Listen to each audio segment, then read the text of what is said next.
the audience here today. My experience coming in today was to walk in the back and see a wonderful man who was a cab driver who was shot in St. Paul. Thank you, Patrick, for being here today. As I moved forward, came to the front row to see a mother and a fiancé whose son and fiancé are no longer here because he was shot in a stairwell. And another mother from Duluth who's been grieving for 20 years the loss of her child, and yet is also here to do something about it. And walk around this room, look at the people from Mad Dads who sadly are out on the street every night dealing with so many of the issues that we face. You don't have to go very far to understand what it means to have gun violence in a community. We know that 34 people die every day because of gun violence, and as the truck says, as you see it outside today, even the wake-up calls that we have, like the shooting of Gabby Gifford, have not gotten us to do what we need to do in this community to move forward.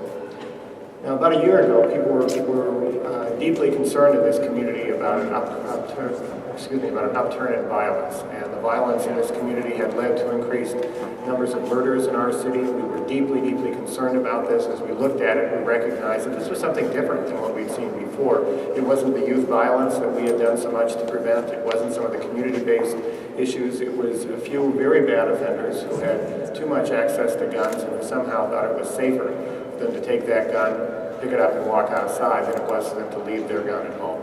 So we worked with the U.S. Attorney and the County Attorney on a gun violence initiative that really went after trying to make sure that illegal handguns in the hands of the wrong people were not as common in this community, and thankfully they are not.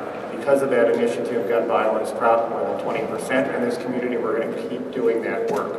But we cannot do this alone. We need help from the federal government because we cannot tolerate a situation where in this city or in this state or this country, our police are outgunned on our own streets with people who have guns and shouldn't have them.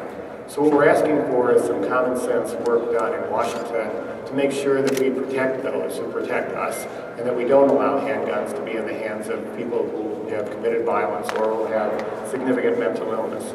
We have a serious issue with mental illness in this country, but one of the things we need to do as we are addressing that is to make sure that we are not allowing guns in the hands of those who should not have them and are not prepared to be responsible with them.